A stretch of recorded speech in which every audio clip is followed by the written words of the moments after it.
Hello and welcome my dear students. Welcome to Suresh Sir Officials YouTube channel. आशा करुँची समस्त बहुत भलसे थे preparation भी बहुत भलसे चलती निहती हे आगक आसुवा teaching examination OTET CTET OSST JT CHT प्रतिटी टीचिंग एग्जाम ता सहित ओडिशा स्टेट गवर्नमेंट प्रति एग्जाम रे ओडिया ग्रामर निहाती भाव गोटे मोस्ट इम्पोर्टाट पार्ट धारण करुँची तेणु से ओडिया ग्रामर यदि आम मेन इम्पोर्टाट टपिक कहवा विशेष्य विशेषण सर्वनाम अव्यय क्रियापद ये पांचटा जाक निहाती भाव 3 और 4 मार्कर क्वेश्चन निहाती भाव आसूची तेणु आज क्लास रे आम तार बेसिक कॉन्सेप्ट विशेष्य विशेषण सर्वनाम अव्यय क्रियापद बेसिक कॉन्सेप्ट बुझा नेक्स्ट क्लास रे पाखापाखि 200 ରୁ 250 सर्ट क्वेश्चन MCQ क्वेश्चन आउे डिस्कसन करवा तेणु क्लास को स्टार्ट करने पूर्व कही रखी चैनल को जो मैंने नुआ अच्छा सब्सक्राइब करूँ वीडियो को भल लगे लाइक करूँ और जेकोसी ग्रुप रे एक्टिव अच्छा शेयर करूँ और वीडियो डिस्क्रिप्शन में Telegram link Suresh sir officials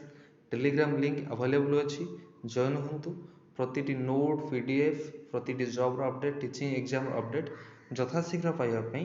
class all notification button को ऑन करूँ देन देखा आम टॉपिक आज अच्छी पद प्रकरण पद कहले आम कौन बुझा पद कहले आम बुझा कौन जितेबले आम कौन गोटे वाक्य किसी शब्द आम व्यवहार करुचे शब्द गुड़िकर समाहार कौन होमर गोटे वाक्यटीए गोटे सार्थक वाक्यटीए तैयारी होची जो सार्थक वाक्यटी तैयारी होची से सार्थक वाक्य रही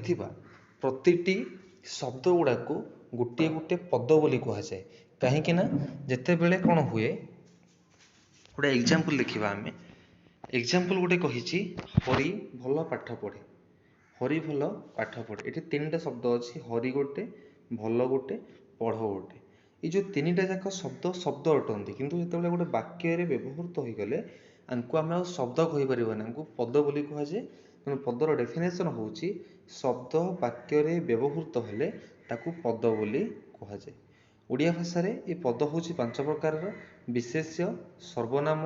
विशेषण अव्यय क्रियापद निहती भाव खाता पेन रखिक सब नोट करूँ सर्ट नोट करूँ जहाँद्वारा ठीक से जी मुझे कहूँ से नोट करूँ ठीक से बुझी हो पार विशेष्य सर्वनाम विशेषण अव्यय क्रियापद फास्ट आम डिस्कसन करवा विशेष्य पद कहले कौन बुझा विशेष्यर डेफिनेसन हम कौन कौन गोटे नामवाचक शब्द जहाँ ना को बुझेला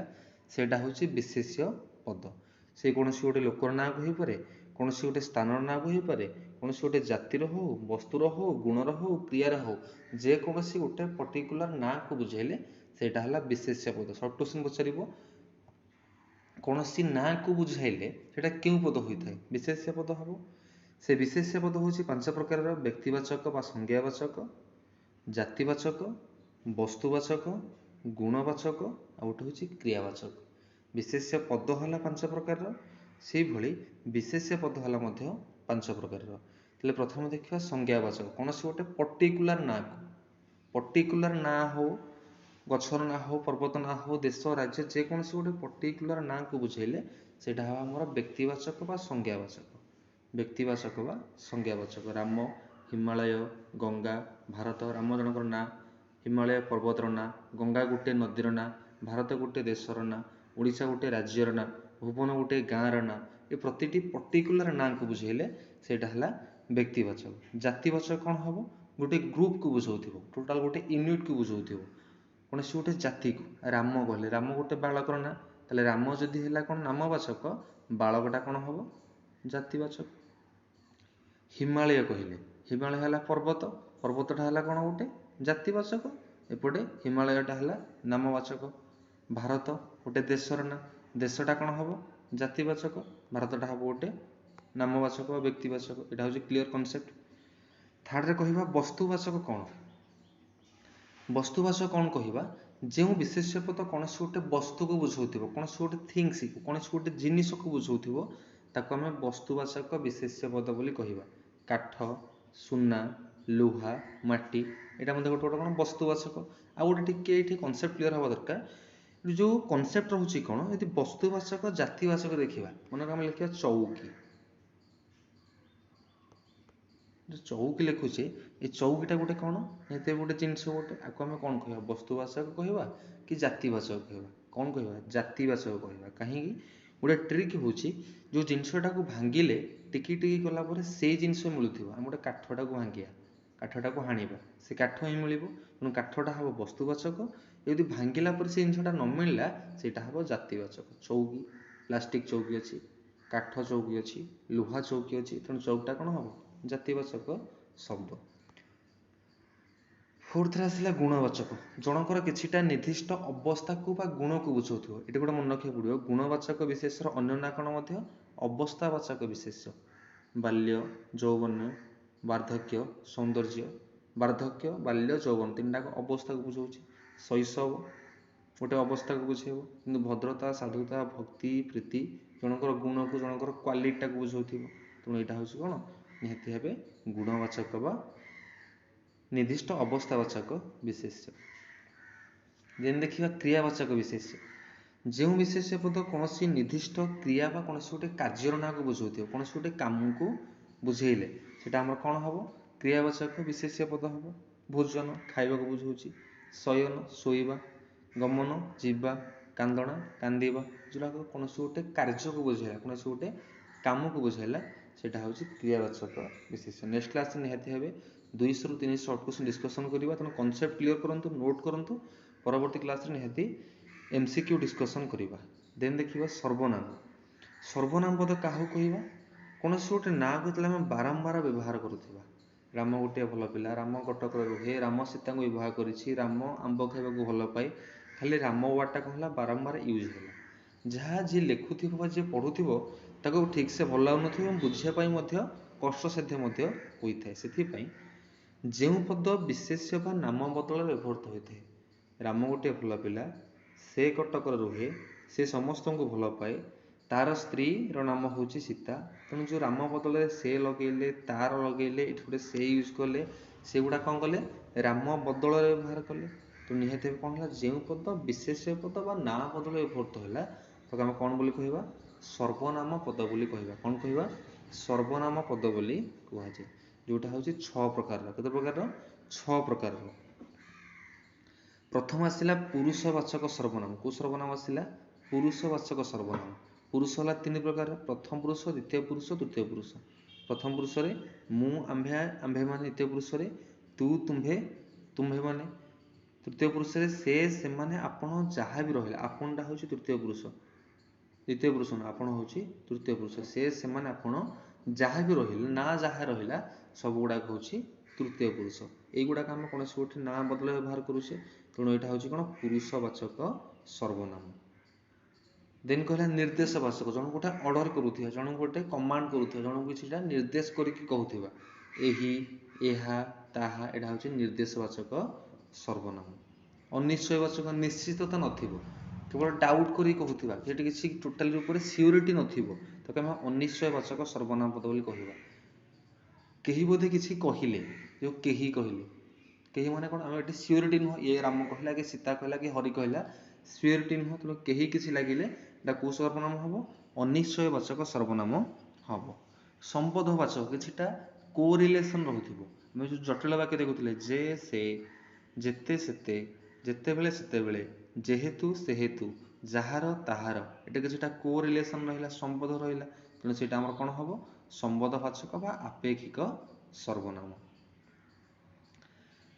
देन कहूची प्रश्नवाचक प्रश्न करुथिबो तुमे कुआडे जीवो कुआडे कौन किए काहींकी केउठी केउठारे ये शब्द गुड़ा लगिले सेटा हबो प्रश्नवाचक सर्वनाम नेक्स्ट आसला आत्मवाचक आत्मवाचक माने कौन निजको बुझाउथिबो निजको ही सियोरिटार होथिबो निजे आपे निजे निज काम निजे कर निजे को बुझेला आपे बंचिले व्यापार ना आपे एटा होची आत्मवाचक निजको बुझेले एटा कोन हबो आत्मवाचक बोली आमे कहिबा बर्तमान दुईटा गला विशेष्य गोटे सर्वनाम गोटे देन देखिए विशेषण पद कौन विशेषण पद हूँ कौन जो पदटा विशेष्य पदर गुणटा को परिप्रकाश कर तार अवस्थाटा को बुझेब तार कौ क्वालिटी अच्छे मीठा आंब आंबटा गोटे विशेष्य पद मीठाटा हूँ आंबर गुणटा अवस्था वृद्ध अवस्था बाल्य अवस्था यौवन अवस्था संख्या परिमाण को प्रकाश कला विशेष्य पदर बा अन्य जेकोसी गोटे पदर ताको आम विशेषण पद बोली कहबा कौन कहबा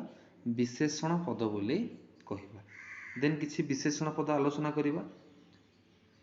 प्रथम आसला गोटे विशेष्यर विशेषण कौन आसला गोटे विशेष्यर विशेषण पद को आलोचना करिबा सेटा केमिति के जो पदटा कौन करुथिबो विशेष्य पद को विशेषित करुथिबो भल बही बहीर क्वालिटी को बुझाऊँ ये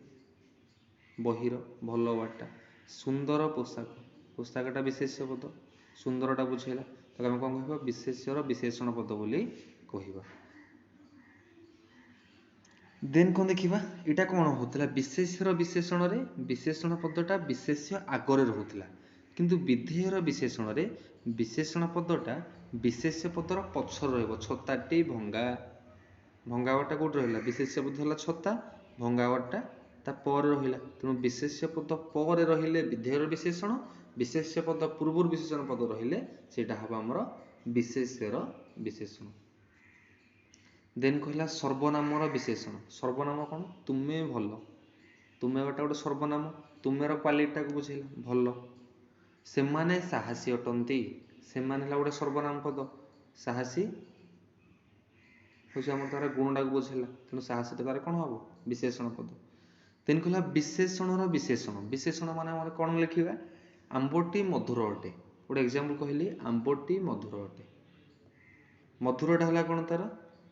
गुणटा बुझाऊँ आंबर जोटा विशेषण पद हूँ मधुर आंबटी अति मधुर अटे अति वार्टा कौन है आउ टे गुणटा बुझेला मैंने अधिक गुण परिप्रकाश कला तो आम कौन कर से अति वार्टा कौन हम आमर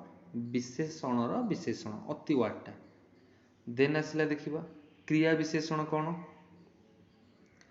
पवन जोर रे बहुची पवन केमिति बहुची जोर रे बहुची क्रियापद हूँ बहुची बहुची वार्ता को किए अधिक परिप्रकाश करुच्ची जोर रे जोटा क्रियापद को विशेषित कराए तो आम कौन कह क्रिया विशेषण बोली कहबा क्रिया विशेषण डेफिनेशन होची जो पद क्रियापद को विशेषित कराए जोर रे बहुची जोर वार्ता कौन हम क्रिया विशेषण देन आसला अव्ययर विशेषण कौन देखा अव्यय पदर विशेषण ये कौन कहूँ अव्यय पदर विशेषण आम कौन हम निहाती ठीक जेपरी गोटे राक्षस एठारे ठीक समय ठीक विशेषण पद जेपरी अव्यय को विशेषित करुच्ची आउ मत विशेषण पद बेले बेले वाक्य को विशेषित करे ताकू वाक्यर विशेषण पद बोली कह जाए ठीक जेपरी गोटे राक्षस आम जो ठीक वार्डटा यूज कले गोटे कौन गोटे अव्यय पद कहार गुण को बुझेला गोटे राक्षसर गुण जहाँ ठीक ये राक्षस पर गुणटा परिप्रकाश करुच्ची तेणु ठीक वार्ता कौन कला ये गोटे राक्षसर गुण को परिप्रकाश कला तेणु ठीकटा आमर कौन हम अव्ययर विशेषण देन देखा अव्यय पद कौन फोर्थ माने विशेष्य गला विशेषण गला सर्वनाम गला देन देखा अव्यय पद आम कहले कौन बुझा अव्यय पद हूँ कौन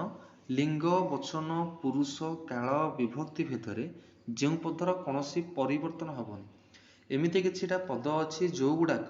केबे हेले परिवर्तन हुए ना तार चेंज केबे हेले नाही से पद गुड़ाक आम कौन बोली कहबा अव्यय पद बोली कहबा मनकर ओ गोटे वार्ड देखिए राम हरि कटक जीवे ओर सदाबेला काम हूँ पिलाटा को जॉइंट करवा दुटा को कनेक्शन करवा किछिटा अव्ययर प्रकार भेद थिला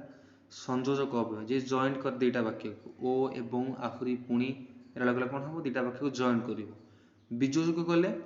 गोटे को बुझे आउ गोटे बुझे कनेक्शनटा डिवाइड करुथिबो वियोजकटा राम सुंदर अटे किंतु सीता तांको बहुत कम सुंदर अटंती किंतु बुझेला सेटा कौन हम वियोजक कला पदान्वय अव्यय पद ये किसी क्वेश्चन केमी आसो ये किसी एग्जांपल देथिबो पचार एटा गोटे केउं प्रकार अव्यय पद बिना प्रति अफय अपेक्षा पद को सूचाउथिबो तो आम कौन बोली कहबा पदान्वय अव्यय पद बोली कहबा देन आसला परिमाण सूचक किछिटा क्वांटिटी को बुझाउथिबो क्वांटिटी माने कौन एते परिमाण रे खाद्य खाई हबो नाही एते जेते तेते एतिकी सेतिकी एटा कौन गोटे परिमाण सूचक बोली कह जाए देन कहला समय सूचक किसी टाइम को बुझाउथिबो एही क्षणी सर्वदा संप्रति जेबे केबे समय को बुझाउछि सर्वदा भल काम कर संभावना सूचक किछिटा पॉसिबिलिटी थिबो पॉसिबिलिटी कोन जदि जे आसीबे तेबे मु जीबी ଯଦି ତେବେ ଯଦ୍ୟପि କାଳେ ଏଗୁଡ଼ାକ ବ୍ୟବହାର ହେଲେ କ'ଣ ହେବ ସମ୍ଭାବନା ସୂଚକ। ନିଷେଧାର୍ଥକ ନାହିଁରୁ ତୋର ଆସୁଥିବ ନ ନା ନଚେତ ଏଇ ୱାର୍ଡ ଗୁଡ଼ାକ ଲାଗିଲେ କ'ଣ ହେବ ନିଷେଧାର୍ଥକ ଅବୟବ ପଦ। କୋଶ୍ଚିନ୍ରେ ଏଇ ୱାର୍ଡ ଗୁଡ଼ାକ ଥିବ ସେ ପଚାରୁଥିବ ଏଇଟା ଗୋଟେ କେଉଁ ପ୍ରକାରର ଅବୟବ ପଦ ବା ଏଠି ଆମେ ଚାରିଟା ଅପସନ୍ ଦେଇଥିବ ଏଠି ଗୋଟେ କୋଶ୍ଚିନ୍ ଦେଇଥିବ ରାମ ଡ୍ୟାସ୍ ହରି ଦୁଇ ସାଙ୍ଗ ଅଟନ୍ତି ତଳେ ଅପସନ୍ ଥିବ ଓ ବିନା ସହିତ ଯେବେ ଆମେ କ'ଣ ଲେଖିବା ରାମ ଓ ହରି ୱାର୍ଡଟା ଲାଗିଲା ସେଥିରୁ ଆମେ ଚାରିଟାକୁ ଚଏସ୍ କରିକି ଲେଖିବା। ଦେନ୍ ଲାଷ୍ଟ ପଦ ରହିଲା ଆହୁରି କିଛି ଆମର ଅଛି ବିପ୍ସାର୍ଥକ। ବିପ୍ସାର୍ଥକ ବାରମ୍ବାରକୁ ବୁଝାଉଥିବ ଡବଲ ଅର୍ଥରେ ୟୁଜ୍ ହେଉଥିବ ବାରମ୍ବାର ପୁନଃ ପୁନଃ ମୁହୁର୍ମୁହୁ। ସାଦୃଶ୍ୟବାଚକ ଏମିତି କିଛି ଗୋଟେ ଅବୟବ ପଦ ଅଛି ଯେଉଁଗୁଡ଼ାକ ସଦୃଶ୍ୟ କରୁଥିବ ମାନେ ଏକାକୁ ବୁଝାଉଥିବ ଯଥା ଗୁରୁ ତଥା ଶିଷ୍ୟ ଯଥା ତଥା ଯେପରି ପ୍ରାୟ ଯେମନ୍ତ ସମ୍ବୋଧନ କରୁଥିବା ଜଣଙ୍କୁ ଏହି ଭଗବାନ ମୋ କଥା ଶୁଣ ହେ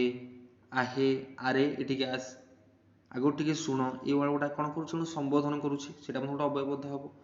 ନିଶ୍ଚୟ ବୋଧ କରେ ନିଶ୍ଚୟ ନିତ୍ୟାନ୍ତ ନିଶ୍ଚୟ କାମ କରିବା। ଭାବବାଚକ କିଛିଟା ଭାବନାକୁ ବୁଝାଉଥିବ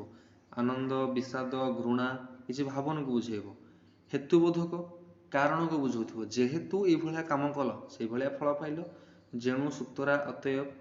ଶବ୍ଦାନୁକାରୀ କିଛି ଶବ୍ଦକୁ ବୁଝେଇବ ଠୋ ଠୋ ଠନ୍ ଠନ୍ ଝଣ ଝଣ ପେଁ ପେ ଖୁଁ ଖୁଁ ଧଡ଼ ଧଡ଼ ଶବ୍ଦକୁ ବୁଝେଇଲେ ସେଇଟା ଆମର କ'ଣ ହେବ ଶବ୍ଦାନୁକାରୀ ହେବ।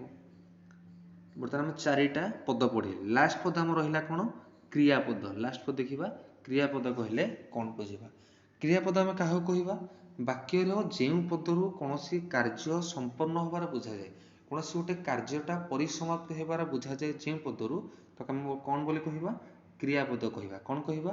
କ୍ରିୟାପଦ ବୋଲି କହିବା। କ୍ରିୟାର ମୂଳ ରୂପକୁ ଆମେ କ'ଣ ବୋଲି କହିବା ଧାତୁ ବୋଲି କହିବା ଯେଉଁଥିରୁ କ୍ରିୟାଟା ତିଆରି। ଏ ଧାତୁରେ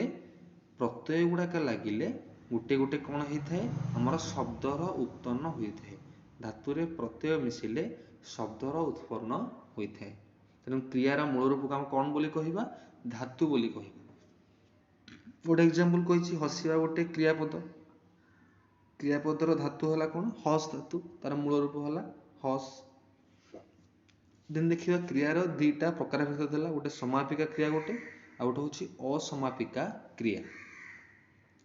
ପ୍ରଥମେ ଦେଖିବା ସମାପିକା କ୍ରିୟା କ'ଣ ବୁଝିବା ଆମେ ଯେଉଁ କ୍ରିୟାର ପ୍ରୟୋଗ ଦ୍ୱାରା ବାକ୍ୟର ଅର୍ଥ ସମ୍ପୂର୍ଣ୍ଣ ରୂପେ ପ୍ରକାଶ ପାଏ ବାକ୍ୟଟା ଟୋଟାଲି ଶେଷ ହେବାର ସୂଚନାଟା ଦେଇଥାଏ ବା ବାକ୍ୟର ଟୋଟାଲ ମିନିଂଟା ବୁଝା ପଡ଼େ ତାକୁ ଆମେ କ'ଣ ବୋଲି କହିବା ସମାପିକା କ୍ରିୟା ବୋଲି କହିବା। ଗୋଟେ ଏକ୍ସାମ୍ପଲ କହିଛି ମୁଁ ବ୍ୟାକରଣ ପଢ଼ିଲି କ୍ରିୟାପଦ କିଏ ପଢ଼ିଲି ପଢ଼ିଲି ମାନେ କ'ଣ ହେଲା ବାକ୍ୟର ଟୋଟାଲ ଅର୍ଥ ବୁଝା ପଡ଼ିଲା ମୁଁ ବ୍ୟାକରଣଟାକୁ ପଢ଼ିଛି ଟୋଟାଲ ପଢ଼ିକି ଆସିଛି ତେଣୁ କ'ଣ ଅର୍ଥଟା ଟୋଟାଲ ବୁଝା ପଡ଼ିଲା ବା ବାକ୍ୟ ପରିସମାପ୍ତିର ସୂଚନା ଦେଲା ତେଣୁ ସେଇଟା କ'ଣ ହେବ ଆମର ସମାପିକା କ୍ରିୟା। ଅସମାପିକାରେ କ'ଣ ହେବ ଅସମାପିକା କ୍ରିୟାରେ ଏଠି କ'ଣ ହୋଇଥାଏ ଯେଉଁ କ୍ରିୟାର ବାକ୍ୟରେ ବ୍ୟବହାର ଦ୍ୱାରା ଅର୍ଥ ପ୍ରକାଶ ପାଏ ନାହିଁ ଏବଂ ଅନ୍ୟ କ୍ରିୟାକୁ ଅପେକ୍ଷା କରେ ତାର ପରିପ୍ରକାଶ କରିବା ପାଇଁ ଅର୍ଥଟାକୁ ଆଉ ଗୋଟେ କ୍ରିୟାକୁ ଅପେକ୍ଷା କଲେ ତାକୁ ଆମେ କ'ଣ ବୋଲି କହିବା ଅସମାପିକା କ୍ରିୟା ବୋଲି କହିବା। ଗୋଟେ ଏକ୍ସାମ୍ପଲ କହିଛି ଛାତ୍ରଛାତ୍ରୀମାନେ ବସ୍ତାନି ଧରି ବିଦ୍ୟାଳୟକୁ ଯାଉଛନ୍ତି। କ'ଣ କରୁଛନ୍ତି ବସ୍ତାନି ଧରି ବିଦ୍ୟାଳୟକୁ ଯାଉଛନ୍ତି। ଏଠାରେ ଧରି କ୍ରିୟାପଦ ଧରିବା କ୍ରିୟାର ଅସମାପିକା କ୍ରିୟା ଅଟେ। ଏଠି ଯେଉଁ ଆମେ ଲେଖିବା ଛାତ୍ରଛାତ୍ରୀମାନେ ବସ୍ତାନି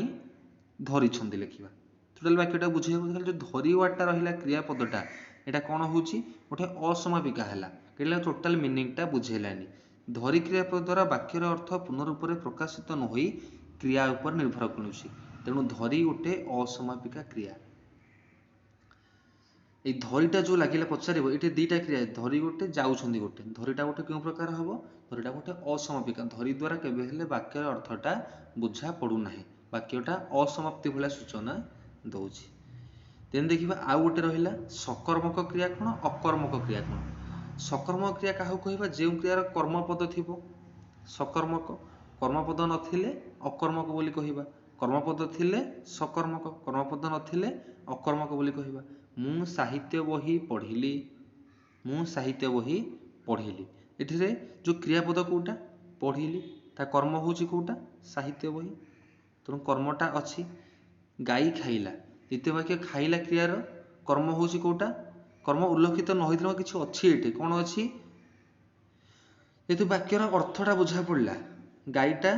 ଖାଇଲା, ବାକ୍ୟର ଅର୍ଥଟା ବୁଝା ପଡ଼ିଲା, ଗାଈ ଘାସ ଖାଇଲା, ଗାଈ କିଛି ତ ଖାଇଛି ନା, ଘାସ ୱାର୍ଡଟା ନଥାଏ ଏଇଠି, ଘାସଟା କର୍ମ ହେବା କଥା କିନ୍ତୁ ଘାସ ୱାର୍ଡଟା ନାହିଁ, କିନ୍ତୁ ବାକ୍ୟର ଅର୍ଥଟା ବୁଝା ପଡ଼ୁଛି, ତେଣୁ ସେଠି କ'ଣ ଏଇଟା ଗୋଟେ ସକର୍ମ କ୍ରିୟା ହେବ, କୋଉଟା ଖାଇଲାଟା।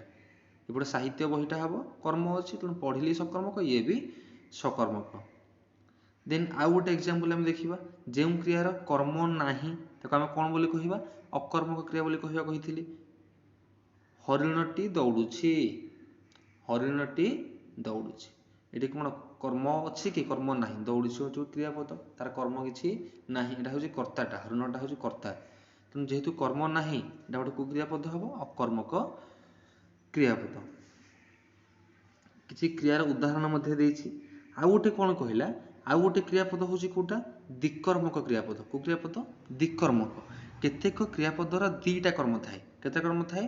ଦିଟା କର୍ମ ଥାଏ, ଗୋଟେ କର୍ମ ହେଉଛି ମୁଖ୍ୟ କର୍ମ, ଆଉ ଗୋଟେ କର୍ମ ହେଉଛି ଗୌଣ କର୍ମ। କୋଉ କର୍ମ, ମୁଖ୍ୟ କର୍ମ ଗୋଟେ, ଗୌଣ କର୍ମ ଗୋଟେ। ଦେଖିବା ମୁଖ୍ୟ କର୍ମ କ'ଣ, ଗୌଣ କର୍ମ କ'ଣ। ଶିକ୍ଷକ ଛାତ୍ରକୁ ପ୍ରଶ୍ନ ପଚାରିଲେ, ଶିକ୍ଷକ ଛାତ୍ରକୁ ପ୍ରଶ୍ନ ପଚାରିଲେ, ଏଠି ଆମର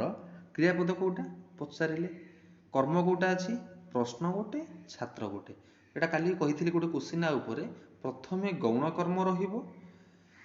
ଦେନ୍ ଯାଇକି ମୁଖ୍ୟ କର୍ମ ରହିବ, ତେଣୁ ଗୌଣ କର୍ମ କିଏ ରହିଲା ଆମର, ଛାତ୍ର, ପ୍ରଶ୍ନ ହେଲା ମୁଖ୍ୟ କର୍ମ, ଏଇଟା ହେଲା କ୍ରିୟାପଦ। ଦେନ୍ ଆଉ ଗୋଟେ ଆମର କ୍ରିୟାପଦ ରହିଲା କ'ଣ, ମିଶ୍ର କ୍ରିୟାପଦ। କୋଉ କ୍ରିୟାପଦ,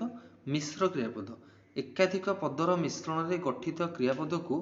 ମିଶ୍ର କ୍ରିୟାପଦ ବୋଲି କୁହାଯାଏ। ଏକାଧିକ ମାନେ ଦେଖିଲେ, ଏଇଟା ହେଲା ଅମିଶ୍ର କ୍ରିୟା, ମିଶ୍ର କଲେ କ'ଣ ହେବ, ଦର୍ଶନ କଲେ, ଗଲେ ଗମନ କଲେ, ରଚିଛି ରଚନା କଲେ, ଏଇଟା ହେଲା ଅମିଶ୍ର କ୍ରିୟା, ଏଇଟା ହେଉଛି ମିଶ୍ର କ୍ରିୟା। ଏଇଟା ହେଉଛି କ୍ରିୟାର ଆମର ବିଭାଗୀକରଣ। ତାହେଲେ ନିହାତି ଭାବେ ଏଇଠି ଅଲରେଡ଼ି କ୍ରିୟାର ବିଭାଗୀକରଣ ସରିଯାଇଛି। ଆମର ପାଞ୍ଚଟା ଯାକର ଯେଉଁ କ୍ରିୟା, ବିଶେଷ୍ୟ, ବିଶେଷଣ, ସର୍ବନାମ, ଅବୟବ ଅଲରେଡ଼ି ଆମେ ଡିସ୍କସନ୍ କରିଛେ। ନେକ୍ସଟ କ୍ଲାସ୍ରେ ମୁଁ ପାଖାପାଖି 200ରୁ 250 ସର୍ଟ କୋଶ୍ଚିନ୍ ଅଲରେଡ଼ି ଆମେ ଡିସ୍କସନ୍ କରିବା। ଆଉ ଉପରେ ପାଞ୍ଚଟା ଯାକ ଟପିକ୍ ଉପରେ, ବିଶେଷ୍ୟ, ବିଶେଷଣ, ସର୍ବନାମ, ଅବୟବ, କ୍ରିୟାପଦ ଉପରେ। ତେଣୁ କହି ରଖିବି, ଚ୍ୟାନେଲକୁ ନୂଆ ଥିଲେ ସବସ୍କ୍ରାଇବ୍ କରନ୍ତୁ ଏବଂ ଅଲ୍ ନୋଟିଫିକେସନ୍ ବଟନକୁ ଅନ୍ କରନ୍ତୁ, ଯାହାଦ୍ୱାରା ପ୍ରତିଟି ଅପଡେଟ୍ ଯଥାଶୀଘ୍ର ପାଇପାରିବେ। ଆମ ସହିତ ଯୋଡ଼ି ରହୁଥିବାରୁ ଧନ୍ୟବାଦ।